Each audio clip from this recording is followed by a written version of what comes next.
another kind of supernatural miracle he needed.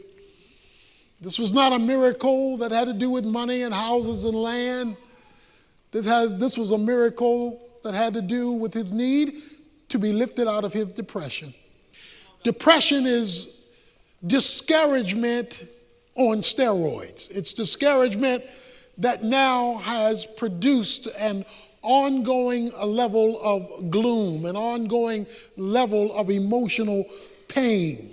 And when discouragement becomes depression, depression unresolved becomes despair. And when depression becomes despair, that ongoing discouragement that has led to depression, which now results in despair, produces a sense of hopelessness. That's our situation with Elijah. He's going to find himself where many of us have often found ourselves, in a black hole. He's going to find himself looking for a light at the end of the tunnel, only to discover it's the light of an oncoming train. Because his whole world is going to be turned upside down in a day. When we come to chapter 19, we find out what led to this emergency shift in his emotions. You see, he had an expectation, because when we finished chapter 18, he had told Ahab, cheer up, laugh, party, eat, and drink, because it's going to rain. And Ahab got in the chariot and made his way home. Elijah beat him home by running. Ahab had a controlling wife. He had a woman who was telling him what to do. He had a controlling wife, and this wife had taken over when it was Elijah's anticipation that Ahab was going to turn things around. Who he was married to. He was married to a lady named Jezebel, and Jezebel was running this show. Jezebel was calling this shot, and Jezebel was telling him, Elijah, you're a dead man. Jezebel is an evil threat that comes your way.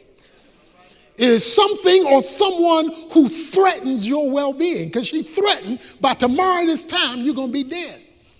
So any threat in your life that comes your way that produces discouragement, depression, despair, or even, as we're going to see in a moment, a desire to die, is a Jezebel in your life.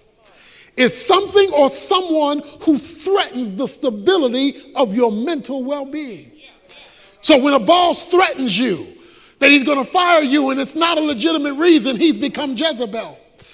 When there's a person who threatens you or your stability, they are in fact being a Jezebel in your life. They are operating as the new Lord over your emotions. And the reason why they can operate as Lord over your emotions is because their threat gets into your head. And when their threat gets into your thought affects your feelings. You see, we are made up of three parts. We're made up of body, our physical being. We're made up of soul. Psychology is soul, the study of the soul. So we're made up of a personhood, and then we're made up spiritually. What you have to understand is all three of these are interconnected and interrelated. So as you'll see in a moment, if you feel bad physically, it affects how you're going to think psychologically, which may affect also how you function spiritually. Or if you're down spiritually, that may affect your ability to function physically or your ability to be able to reason psychologically. Or if you're off psychologically, it can make you want to go to bed physically and make you not want to deal with something spiritually. Because all three are interconnected and all three affect the other two. So it is understanding how these three connect with each other, and all three are in this story, that you will understand how to deal with that which controls the mind. Now let's understand, since emotions are part of the soul, how the soul relates to the thought, so that you can understand how to find God's work in that which discourages you emotionally. If your mind is wrong, your emotions are going to be wrong. If your mind is right, your emotions are going to be right. That's why a change in your mind will always change how you feel. He is now living under a threat. Jezebel, the evil one, has threatened his well-being and his life. And he's trying to figure out now, how is he going to face this? And this is overnight. His whole life has changed because somebody has gotten into his head. So what he does is he goes on another day's journey. The man had run 15 miles. Now he's going to go on a whole nother day's journey. He sits under the juniper tree, verse 4, and he requests for himself that he might die. It is enough now, O Lord, take my life, for I am not better than my fathers. He wants to die 24 hours after the biggest miracle he's seen. This is a fast, slippery slope. Okay, watch this now. Elijah is not a carnal Christian. Elijah is not an unspiritual person. He's been called a man of God. We just saw the hand of the Lord was on him. So guess what? It's possible for spiritual people to get depressed. So you can be spiritual and be down. You can be spiritual and be emotionally struggling through something. So don't automatically feel that your discouragement is due to your carnality. Now, if you are carnal and if you are spiritual, then it could very well be related to that.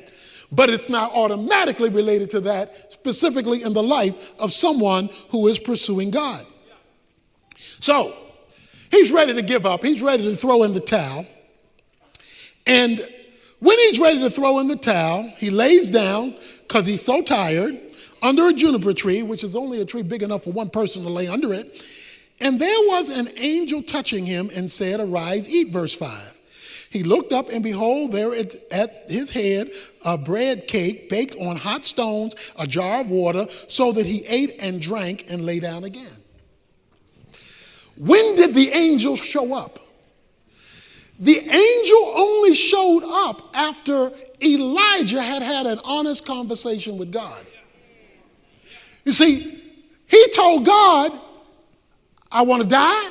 He told God, I'm not good as my fathers. He told God, I have nothing left. He told God, I'm done. And God sent an angel. But he still wants the real thing because he knows what you're going through. The scripture says he knows we're of flesh. So Elijah comes and he bears his soul to God. Because look, when you're ready to die, there ain't no time to be cute. When you so low you want to throw in the towel, that's not the time to play church. That's not the time to just go through religious activity. He gets raw with God. Second thing I want you to notice is how God addressed him. The first need he addressed was his physical need. Because one of the causes of discouragement, depression, and despair is physical. If you're hungry, James says you don't need just a prayer meeting. You need somebody to make you a ham sandwich when you're hungry, because there is a physical reality going on. So it is quite legitimate to examine whether there are physical causes to your emotional struggles and to have those physical causes addressed. Now, God addressed it supernaturally because he sent an angel. But let me tell you about angels. Hebrews chapter 1 verse 14 says that every believer has been assigned an angel. Every Christian has an angel. So God has an angel and he knows your name. Now, the problem with angels is they're invisible because they're spirit beings, and they're supernatural in nature because they're heavenly beings. And so the job of an angel is your personal post office carrier whose job it is to deliver whatever God wants delivered to you. That's what your angel's job is, and every believer has one. But notice the angel doesn't come until the communication takes place between Elijah and his God. So God needs honest communication because he says Elijah is of like nature. So he deals with the reality of exhaustion physically, emotionally, spiritually. And so does everybody else. But that's also the opportunity that the devil looks for to take advantage of. Even in the case of Jesus, and Jesus didn't have a spiritual problem. But after he had fasted 40 days and 40 nights in the wilderness, it says the devil came to tempt him. Why? He was tired and he was hungry and he was weak. So being tired, hungry, and weak gave the devil the opportunity he had to try to get to the most spiritual person who's ever lived. So you know, if the devil is going to attack Jesus, who couldn't sin and didn't sin, and he already knows our propensity to sin, that you are perfect bait for him to enter your thought in order to get to the caboose of your emotions in order to send you a downer in your life. But you got an angel with your name on it, whose job it is to deliver the supernatural to you. So, the angel of the Lord comes in verse 7 a second time. He's touched with by an angel. Arise, eat, because your journey is too great for you. Now watch this. So he lets him rest before he lets him continue. So he arose and ate and drank and went in the strength of the food 40 days and 40 nights to Horeb, the mountain of God. When you are depressed, many times the last place you want to go is to the mountain of God.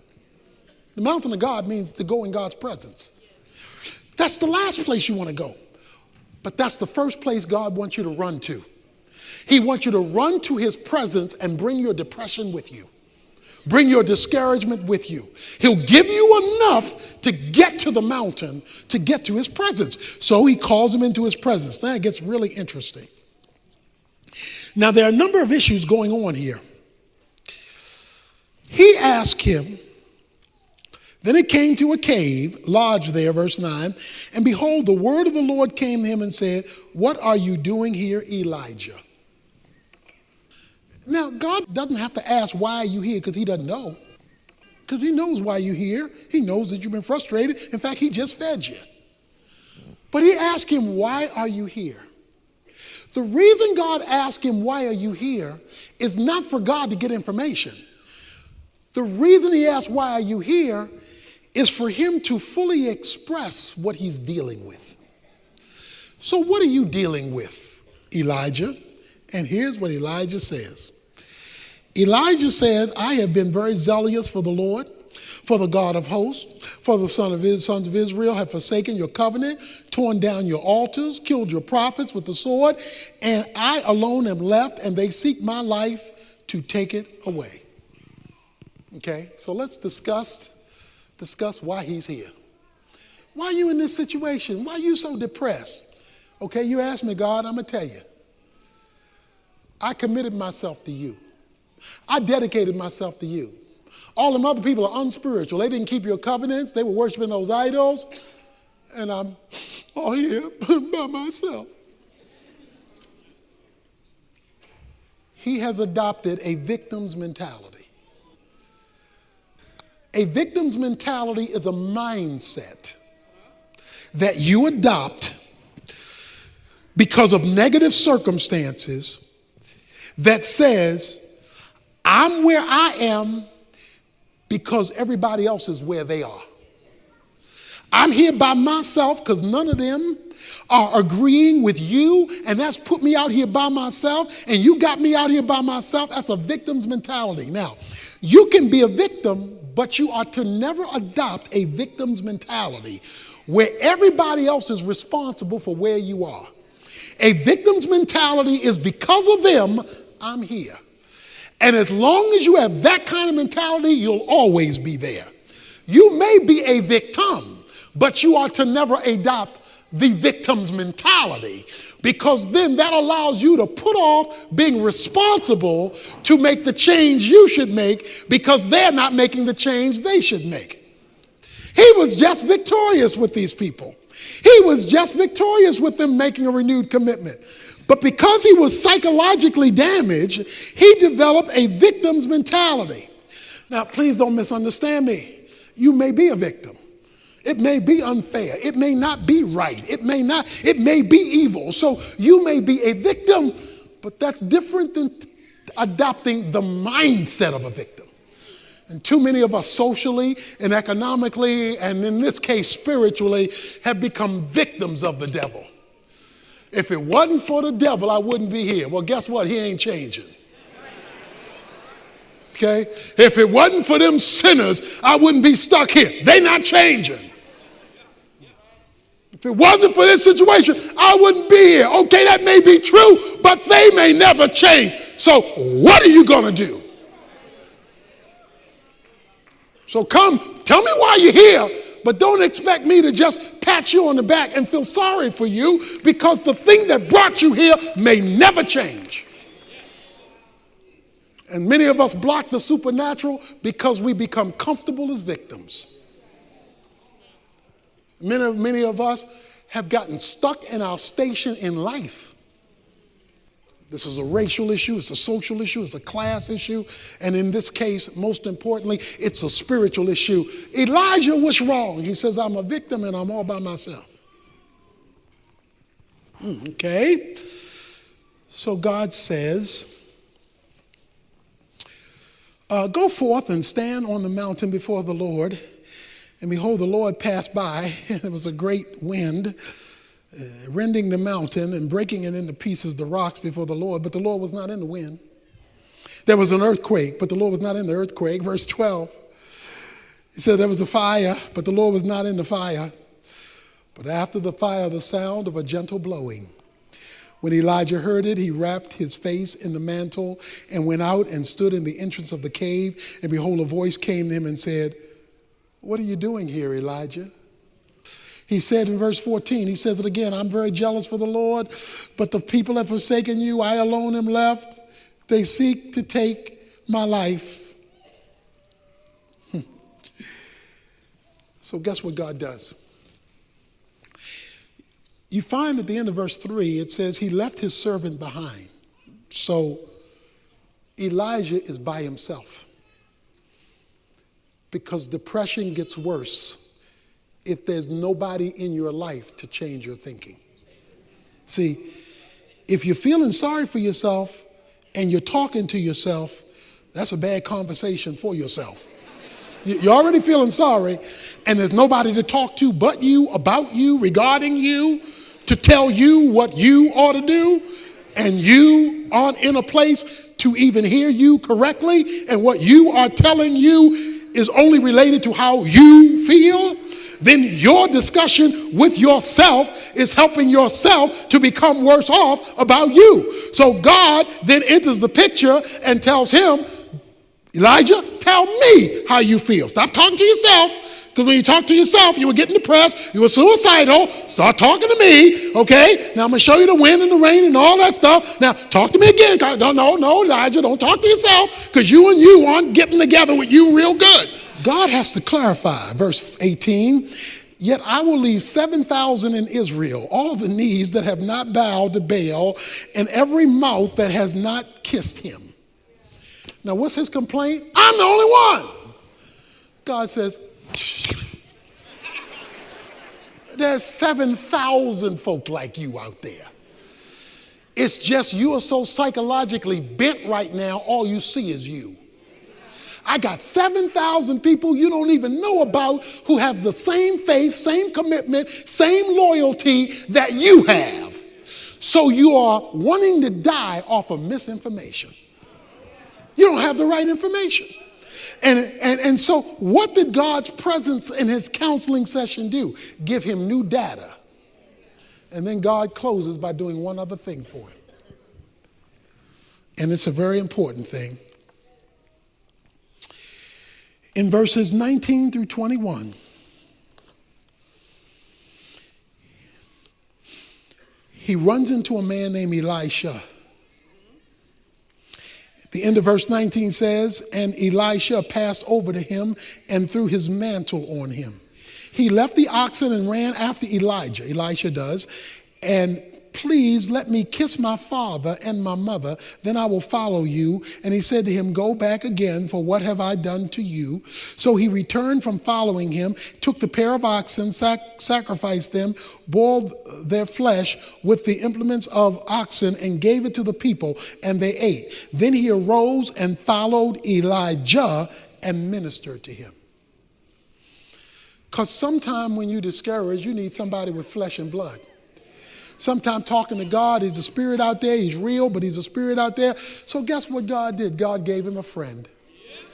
God said, look, I'm going to bring somebody in your life who is going to minister to you. Because right now, your ministry has been depleted. and your get up and go is not there.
So guess what? Now that I have been counseling with you and you brought me into the equation of your victim's mentality, I got somebody I have already set up to bring into your life to minister, to encourage, to lift you up, and to bring you out of your depression.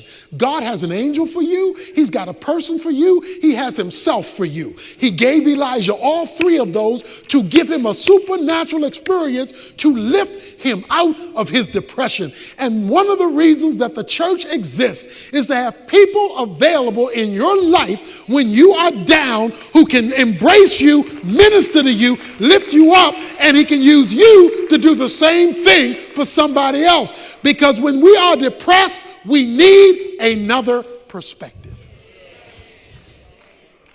That doesn't deny the reality of how we feel, but what it does is it doesn't let you live there. Some of us are being destroyed by Satan. You need somebody who can whisper about the power of God in your life. Somebody is being intimidated by Jezebel, and you need to know from somebody who can see outside of you that greater is he that is in you than Jezebel who is threatening you. You need to be lifted.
Out of your discouragement through honesty with God, through taking care of yourself physically in order to get the rest you need or the help you need, and to have somebody in your life who loves you enough and God enough to hook the two together.